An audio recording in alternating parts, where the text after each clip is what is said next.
Kali ini saya akan melanjutkan penjelasan dari series Y2 pada bab 4 tentang application structure. Jadi aplikasi Y2 menganut pola desain MVC atau model view controller. Untuk model merepresentasikan data, logika bisnis, serta aturan-aturan yang ada dalam suatu proyek. Lalu view merepresentasikan suatu inputan atau output dari atau melalui model. Sedangkan controller untuk menerima masukan dan merubahnya menjadi perintah untuk mengakses model dan menampilkan view. Jadi controller ini berperan sebagai perantara dari view dan model untuk memenuhi request dari klien. Selain MVC, sebuah aplikasi Y2 juga memiliki beberapa poin lainnya. Yang pertama ada entry script. Jadi pada beberapa framework lainnya juga memiliki entry script tertentu, tapi untuk pada Y2 entry scriptnya berupa index.php. Jadi index.php merupakan PHP script yang bisa diakses langsung oleh user, dan mereka merupakan entry point dari keseluruhan request ke aplikasi. Lalu terdapat application, yang di sini merupakan objek yang dapat diakses secara global. Objek ini mengelola berbagai komponen dan mengkoordinasikan keseluruhan untuk memenuhi request. Kemudian untuk komponen application, yang merupakan objek-objek yang digabungkan dengan application dan menyediakan berbagai layanan untuk memenuhi request dari klien. Lalu terdapat modul, yang merupakan sebuah paket yang di dalamnya terdapat MVC secara komplit. Sebuah aplikasi Y2 dapat dibuat dan dikelola menjadi beberapa modul. Jadi misalkan dalam suatu proyek yang terdiri dari beberapa bagian proyek, jenis proyek lain, itu bisa disebut juga modul. Jadi dalam satu modul masih bisa dibagi dalam beberapa modul lainnya, seperti proyek untuk sistem keuangan, untuk sistem manajemen, itu bisa disebut modul yang bisa dipisahkan dalam beberapa modul. Kemudian untuk filters merepresentasikan kode yang perlu untuk dijalankan sebelum ataupun sesudah sebuah request ditangani oleh controller.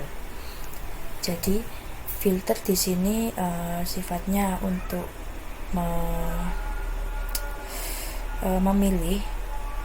memilih beberapa request tertentu yang dilakukan oleh klien, dan dari sisi dari sisi controller dapat memfilter request tertentu yang didapat dari klien. Jadi tidak semua request yang diberikan oleh klien dapat direspons oleh controller, dan itu ada pada fitur yang disebut filter. Kemudian untuk widgets merupakan objek yang biasanya dilekatkan pada view untuk mempermudah pembentukan tampilan. Jadi peran widget di sini sama seperti widget yang ada pada Flutter. Widget berperan banyak pada sisi front end atau pada bagian view. Dan untuk struktur aplikasi Y2 seperti pada penjelasan sebelumnya, untuk entry point-nya terdapat pada entry script. Di sini entry script dapat mengarah pada objek application. Di sini terdapat angka 1, yang artinya entry script pasti selalu mengarah pada objek application, dan pada objek application juga memiliki dependensi pada entry script. Kemudian dari sisi objek application, terkadang juga memerlukan suatu application komponen. Di sini terdapat angka 0 yang artinya application komponen tidak terlalu memiliki dependensi terhadap objek application. Selanjutnya juga terdapat struktur pada modul. Struktur modul di sini juga tidak terlalu memiliki dependensi terhadap objek application, dan pada garis panahnya terdapat angka 0 yang artinya terkadang objek application tidak memerlukan modul, begitupun modul sendiri tidak memerlukan modul-modul lainnya di dalamnya. Selanjutnya objek application mengarah pada controller untuk memenuhi request dari klien. Jadi setelah klien mengirimkan request tertentu, dari sisi controller bisa memfilter terlebih dahulu, lalu kemudian mengarahkan pada view atau model.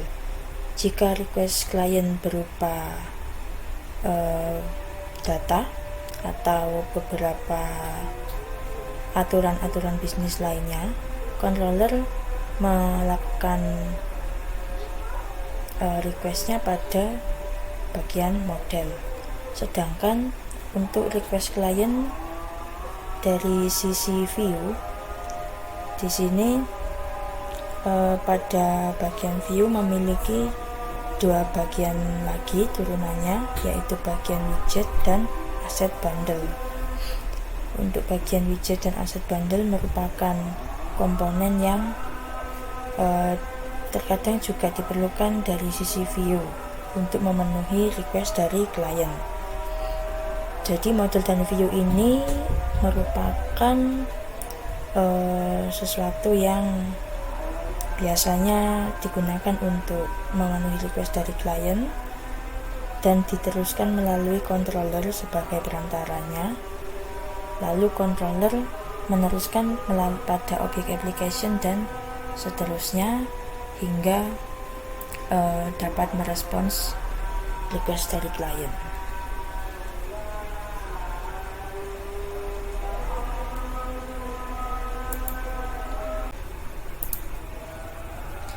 Untuk selanjutnya pada bagian entry script. Jadi pada bagian entry script ini merupakan mata rantai pertama dari aplikasi Y2. Setiap aplikasi Y2, baik aplikasi web maupun aplikasi konsol, jadi framework Y2 tidak hanya digunakan pada aplikasi web saja, tapi juga digunakan pada aplikasi konsol dan harus memiliki satu entry script. Entry script di sini dapat diistilahkan sebagai permulaan untuk suatu inputan dalam penggunaan framework atau istilahnya entry point. Entry script untuk aplikasi web biasanya bernama index.php. File ini harus diletakkan pada direktori yang dapat diakses dari jaringan web. Nah, jadi contohnya pada jaringan web ini, pada bagian web. Nah, di sini terdapat file index.php yang merupakan entry point dari framework Y. Dan untuk selain yang di bagian entry script dapat diletakkan pada bagian lain selain di direktori webnya. Kemudian entry script biasanya digunakan untuk hal-hal berikut ini. Yang pertama, mendefinisikan konstanta global. Nah, konstanta global di sini sudah terdefinisi secara otomatis saat kita melakukan instalasi Y. Di sini terdapat dua baris konstanta global, yaitu define, ydebug, dan yenv. Kemudian dapat meregister Composer Autoloader. Jadi pada framework ini sebenarnya merupakan framework yang terdiri dari beberapa extension atau library. Nah, jadi beberapa extension tersebut memiliki fitur yang bernama autoload atau otomatis loader gitu. Register Composer dengan autoloader. Untuk autoloadnya di sini terdapat pada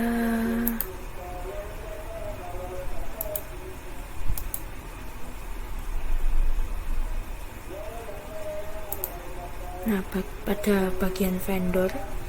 Di sini merupakan kumpulan dari beberapa extension atau library yang sudah otomatis terinstall. Di sini terdapat file autoload yang biasanya digunakan untuk generate beberapa extension yang diperlukan pada saat penggunaan framework ini, tapi tidak semua extensionnya dapat digunakan karena meskipun memiliki fitur autoload, tapi di sini konteksnya hanya dapat menggunakan beberapa extension tertentu yang diperlukan saja. Kemudian selanjutnya mengikut sertakan kelas Y. Nah, jadi masih pada file index.php. Di sini terdapat kelas Y, yaitu pada requirement-nya y.php. Kemudian memuat konfigurasi aplikasi. Nah, di sini memuat konfigurasi aplikasi dengan menginisialisasi variabel config $config. Di sini aplikasi dari framework Y dikonfigurasikan pada web.php. Nah, konfigurasi di sini juga terdapat direktori tersendiri. Config ini biasanya digunakan untuk melakukan pemodelan dari suatu data yang diperlukan, misalnya dari database yang diperlukan. Kemudian untuk selanjutnya yaitu membuat dan mengkonfigurasikan instance dari aplikasi. Masih sama pada bagian index.php tadi, lalu memanggil fungsi y base application run untuk memproses permintaan. Nah, jadi pada bagian baris paling bawah ini dibuat suatu objek dengan new y /web/application. Disinilah maksud dari objek application yang terbentuk, lalu diisi dengan parameter berupa variabel konfigurasi. Lalu di sini juga melakukan pemanggilan terhadap fungsi run yang menandakan bahwa objek ini dapat dijalankan untuk pengerjaan frameworknya.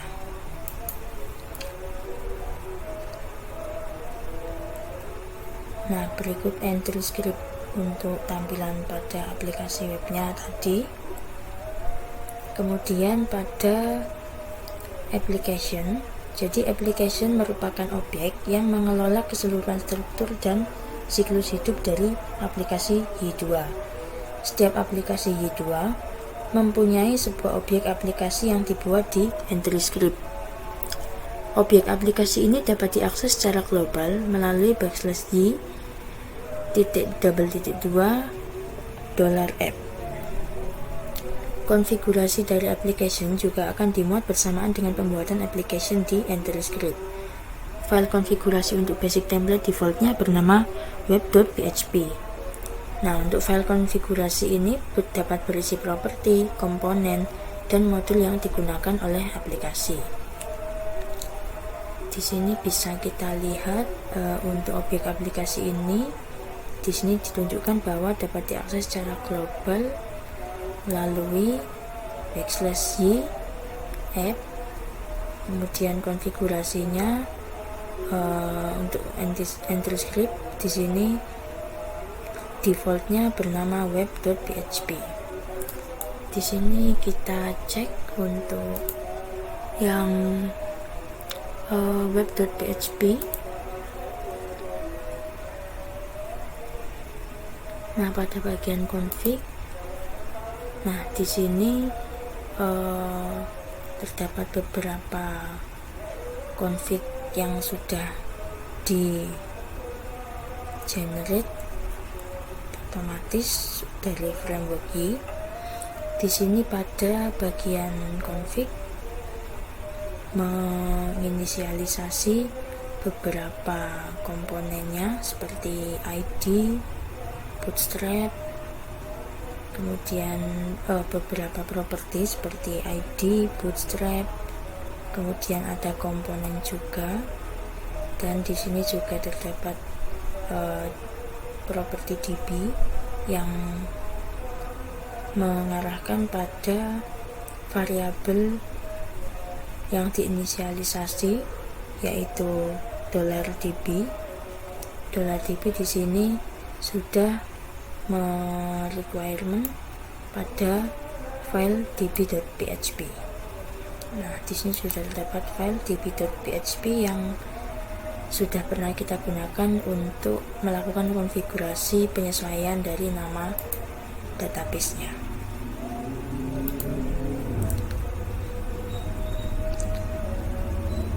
Nah, jadi dari objek application ini berisi beberapa file konfigurasi seperti properti, komponen, dan modul. Untuk selanjutnya ada application property. Jadi properti dari aplikasi Y2 dapat diakses melalui /y $2 $app nama properti. Dan berikut ini adalah required property dari aplikasi Y. Yang pertama ada ID, adalah properti yang menyimpan ID dari aplikasi. ID ini bersifat unik dan berguna untuk membedakan aplikasi satu dengan lainnya, dan gunakan hanya alphanumerik untuk ID. Jadi misalkan kita ingin membuat lebih dari satu project yang menggunakan framework Y dalam satu komputer yang sama, di sini ID berperan untuk membedakan ID dari perbedaan proyek tersebut. Lalu terdapat basepath yang merupakan properti digunakan untuk menentukan root directory dari aplikasi. Dan untuk beberapa properti lainnya ada name untuk menyimpan nama dari aplikasi, lalu components yang merupakan properti untuk menentukan komponen-komponen yang dapat digunakan oleh aplikasi. Properti modules merupakan properti yang digunakan untuk menentukan modul-modul yang dapat digunakan oleh aplikasi. Lalu yang terakhir ada default root untuk menentukan root yang akan digunakan jika ada request yang tidak menyebutkan root yang diminta. Nilai default dari properti ini adalah site/index. Nah, jadi yang pertama untuk mengakses properti ini, di sini letaknya pada bagian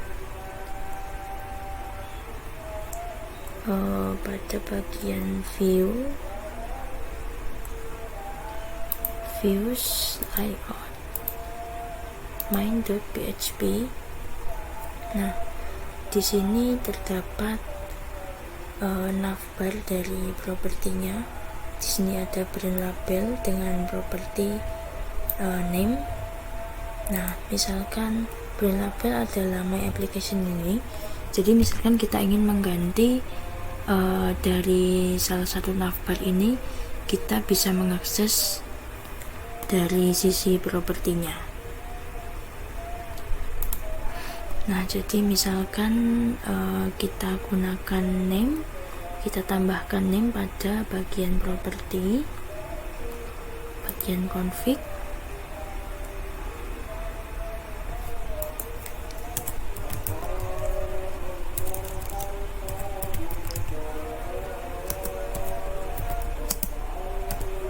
Misalkan kita beri nama toko online.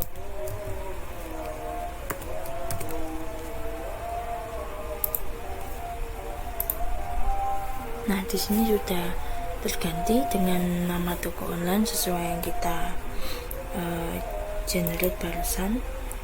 Kemudian untuk properti lainnya seperti ID, basepad, bootstrap, alias, dan beberapa komponen lainnya. Di sini juga terdapat DB yang mengarah pada variabel $db. Di sini mengarah pada db.php yang di sini berupa konfigurasi untuk akses ke database yang kita buat. Nah, selain itu juga terdapat komponen. Nah, komponen di sini terdiri dari beberapa komponen yang sudah otomatis ada saat kita menginstal Y, seperti request, cache, user, error handler, dan lainnya. Tapi tidak semua komponen dapat kita gunakan karena meskipun di sini semuanya sudah otomatis tersedia saat kita melakukan penginstalan, tapi kita terkadang hanya menggunakan beberapa komponen saja yang kita perlukan untuk mengerjakan proyek yang sedang kita kerjakan. Dan kemudian selanjutnya ada default, ada modules. Jadi modules digunakan untuk menentukan beberapa modul yang dapat digunakan oleh aplikasi. Lalu yang terakhir ada default root. Jadi default root ini untuk merubah atau menentukan root yang secara otomatis kita gunakan saat kita pertama kali mengakses domain dari aplikasi tersebut. Untuk mengakses default root, di sini dapat kita tambahkan. Di sini untuk default rootnya yang sudah pasti adalah site/index. Jadi bisa kita coba untuk default rootnya. Nah, seperti ini, localhost/basic/web. Ini merupakan default root tampilannya. Kemudian jika kita ingin melakukan routing pada halaman tertentu, misalnya pada bagian tabel student tadi, kita harus menambahkan beberapa format tertentu.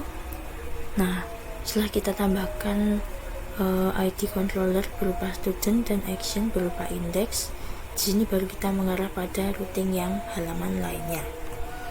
Tetapi misalkan kita ingin membuat halaman ini menjadi default root dari aplikasi kita juga dapat melakukan konfigurasi lagi pada bagian config property,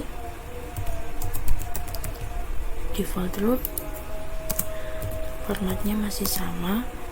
Kemudian di sini kita dapat mengisi dengan ID controller / action yang digunakan. Di sini saya mencoba menggunakan index.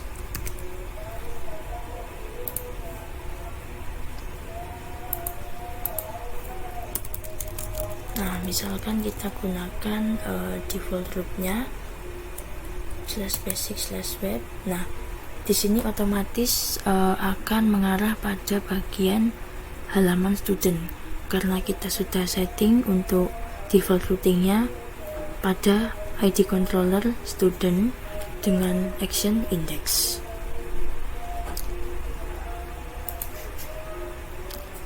Dan selanjutnya untuk application components. Jadi sebuah aplikasi Y2 dibentuk dari beberapa komponen yang menyediakan layanan berbeda-beda. Sebagai contoh, komponen URL Manager bertanggung jawab untuk menentukan rute dari sebuah request. Komponen DB menyediakan layanan terkait dengan penggunaan database, dan lain sebagainya. Komponen dari aplikasi akan dibuat ketika komponen tersebut digunakan untuk pertama kali. Dan berikut ini beberapa komponen inti dari aplikasi Y2. Ada komponen DB untuk mengelola hubungan dengan database, ada komponen error handler untuk menangani error dan exception pada PHP, ada komponen user untuk menangani autentikasi user, dan lain-lain. Untuk selanjutnya ada controllers. Di sini controller merupakan bagian dari arsitektur MVC yang bertugas untuk menerima permintaan atau request dan memberikan tanggapan atau respons. Controller akan menerima permintaan, lalu meneruskan permintaan ke model, memasukkan hasil dari pemrosesan dari model ke dalam view, dan kemudian membentuk tanggapan. Nama file PHP dari sebuah controller mengikuti format controller ID controller.php. Sebagai contoh, file jurusan controller.php. Jadi jurusan merupakan ID dari controllernya. Nah, di sini terdapat controller action yang merupakan sebuah controller dibentuk dari satu atau beberapa actions. Action ID merupakan kata unik yang digunakan untuk membedakan action satu dengan action lainnya dalam sebuah controller. Nah, jadi di sini terdapat pada bagian controllers. Nah, di sini pada bagian controller yang kita buat sebelumnya, yaitu student controller. Di sini terdapat beberapa action seperti action index, action view, action create, dan sebagainya.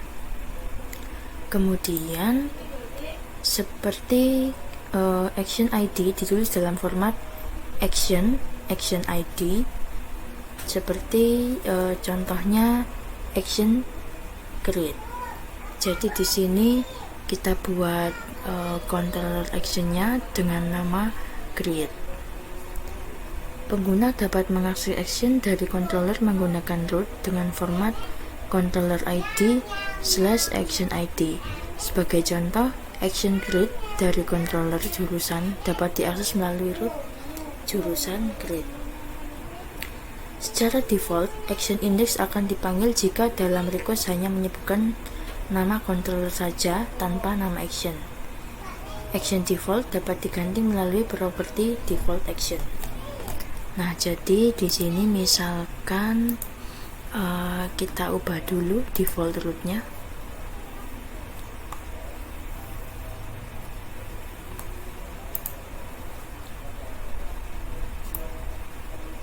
Kita komen terlebih dahulu default rootnya.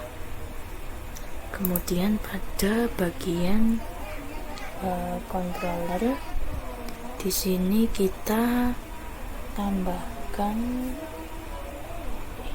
action baru, misalkan public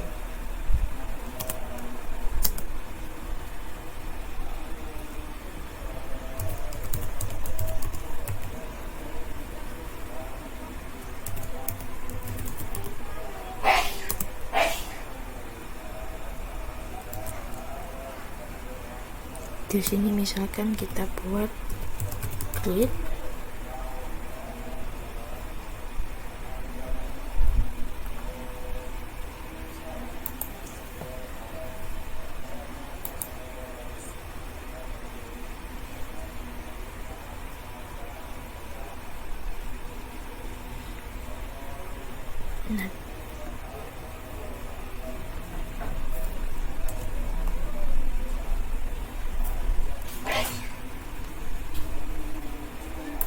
Nah, sehingga untuk halaman yang sekarang menjadi defaultnya adalah dalam action create, karena sebelumnya kita men-setting dengan otomatis dalam action index. Jadi misalkan kita inputkan ID controllernya,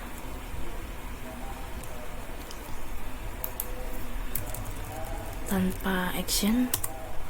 Nah, di sini sudah otomatis berpindah pada halaman Great Student karena sebelumnya kita sudah melakukan konfigurasi pada bagian controller dengan default action berupa create.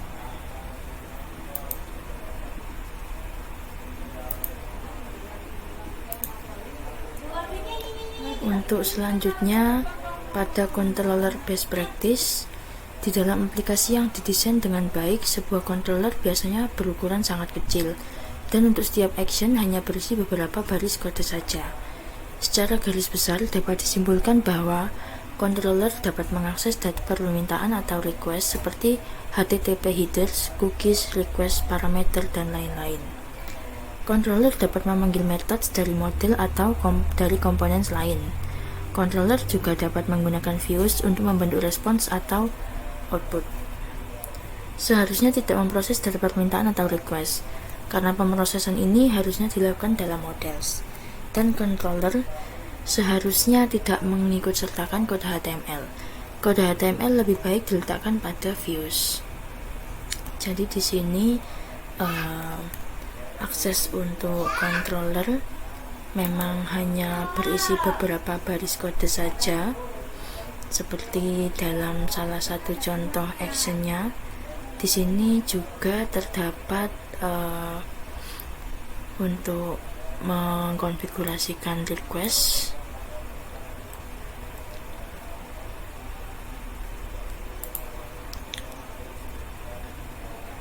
Kemudian selanjutnya terdapat models. Jadi model adalah bagian dari arsitektur MVC.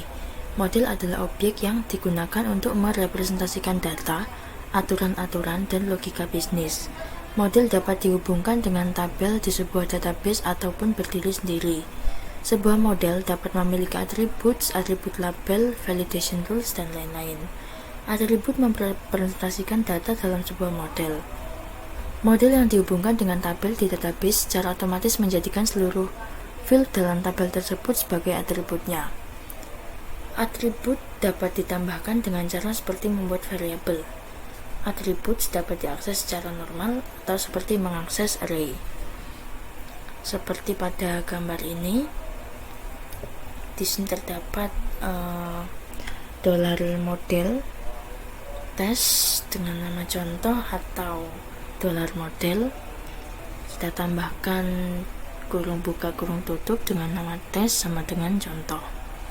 Jadi untuk model di sini juga sudah otomatis. Nah, sudah otomatis terisi beberapa macam modelnya. Misalkan di sini model dengan yang sudah kita buat tadi, yaitu student dan search. Kemudian untuk model yang bagian kedua, atribut labels adalah label yang ditampilkan pada form untuk setiap atribut. Jika model dibuat menggunakan G, maka semua field dalam tabel akan dibuatkan atribut labelsnya secara otomatis. Lalu terdapat validasi. Setiap data untuk sebuah model yang diterima dari pengguna harus divalidasi terlebih dahulu. Contoh validasi, yang pertama, jumlah huruf maksimal untuk nomor telepon tidak boleh melebihi 15. Yang kedua, email harus sesuai dengan bentuk penulisan email yang valid, dan lain-lainnya. Proses validasi ini dapat diatur melalui method rules. Untuk beberapa contohnya seperti pada kode yang ada di gambar, di sini terdapat beberapa rules yang dibuat pada atribut dalam model. Di sini misalkan kita lihat pada bagian yang sudah kita buat tadi pada fitur G. Nah, di sini terdapat beberapa rules yang sudah otomatis terisi karena kita sudah mengisikan pada tabel database-nya. Begitupun untuk yang student search. Di sini terdapat beberapa rules yang sudah otomatis terisi. Model best practice. Secara garis besar, sebuah model dapat berisi atribut untuk merepresentasikan data bisnis, dan model juga dapat berisi validation rules atau aturan validasi untuk memastikan validitas dan integritas data. Dapat juga berisi metode-metode untuk mengimplementasikan logika bisnis. Model seharusnya tidak mengakses request, session, atau environment data yang lain secara langsung. Data-data ini harus dimasukkan ke dalam model oleh controller. Model seharusnya tidak mengikut sertakan kode HTML. Kode HTML lebih baik diletakkan pada views. Model juga seharusnya tidak memiliki skenario yang terlalu banyak. Untuk selanjutnya terdapat views. Jadi view adalah bagian dari arsitektur MVC yang digunakan untuk menampilkan data ke pengguna atau user. View dibentuk menggunakan gabungan dari kode PHP dan HTML.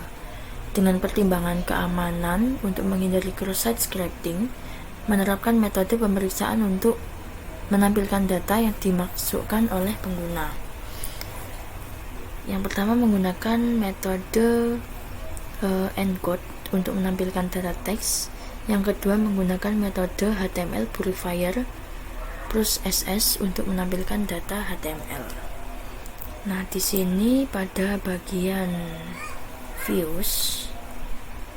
Nah, di sini terdapat pada bagian views, lalu layout.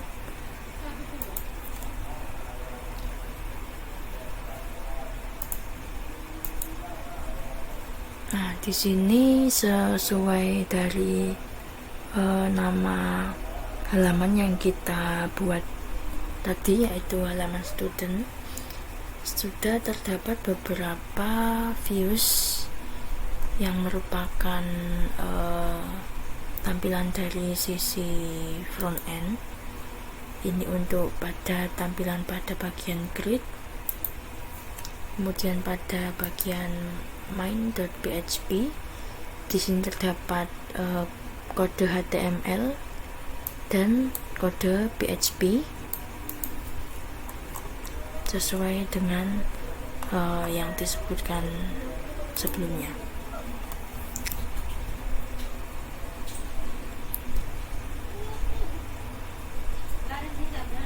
Kemudian untuk pertimbangan keamanan bisa kita lihat pada bagian view.php dari nama halaman yang kita buat, yaitu student. Nah, di sini terdapat bagian encode. Kemudian pada bagian encode ini kita gunakan dari sisi keamanannya, dan pada bagian HTML purifier. Nah, di sini juga.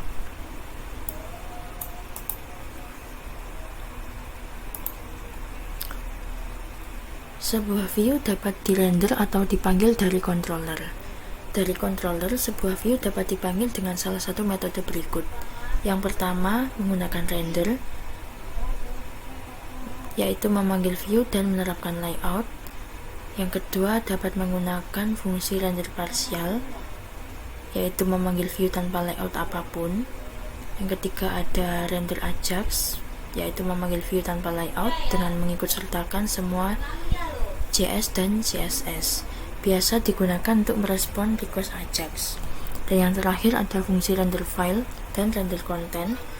Dua metode ini relatif jarang digunakan. Beberapa views yang dirender dari sebuah controller yang sama harus diletakkan dalam sebuah direktori yang sama pula. Contohnya, semua view yang dirender dari jurusan controller diletakkan pada direktori jurusan.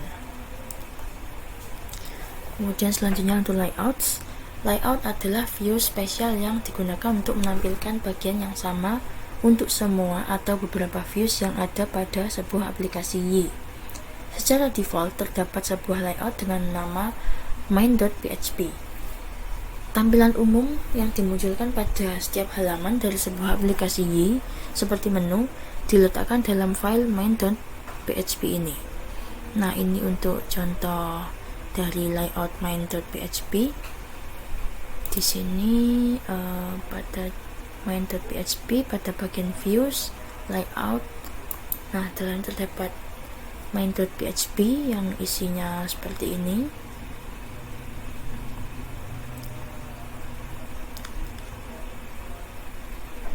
Kemudian untuk bagian filters, filter merupakan sebuah objek yang dieksekusi sebelum atau sesudah action pada controller. Filter dapat digunakan dengan meletakkannya di dalam metode behaviors pada sebuah controller. Contoh built-in filter yang sering digunakan untuk akses control adalah access control. Filter ini berfungsi untuk memastikan pengguna yang mengakses sebuah action memenuhi syarat tertentu. Untuk contohnya bisa melihat kode program yang ada di samping. Jadi built-in filter lain yang cukup berguna ada yang pertama yaitu HTTP cache untuk mengimplementasikan caching di sisi klien. Yang kedua ada page cache untuk mengimplementasikan caching di sisi server. Di sini bisa kita coba lihat, merupakan sebuah objek yang dieksekusi sebelum atau sesudah action pada controller. Jadi kita bisa cek pada bagian controller setelah atau sebelum action.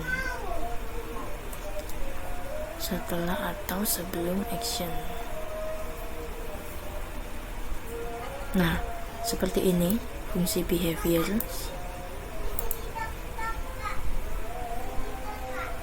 Kemudian di dalamnya juga terdapat beberapa kode seperti access control yang bisa diletakkan di dalam fungsi behaviors ini. Kemudian selanjutnya ada assets.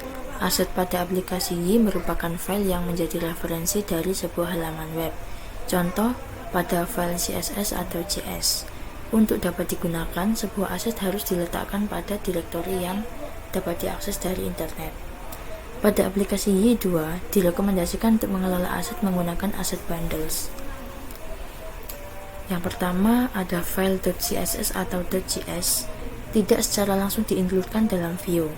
Yang kedua, aset bundles diinkludkan pada view dengan memanggil metode register.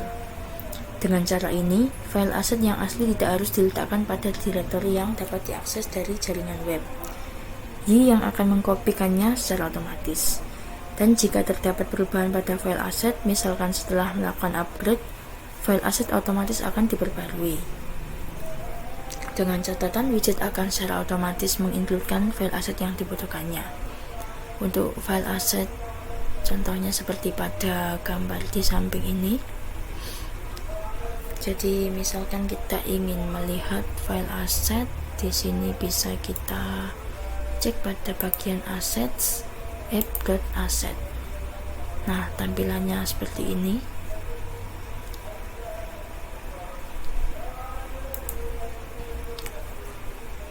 Berikut untuk beberapa latihan yang dapat dicoba, dan sekian penjelasan dari saya tentang application struktur dari Y.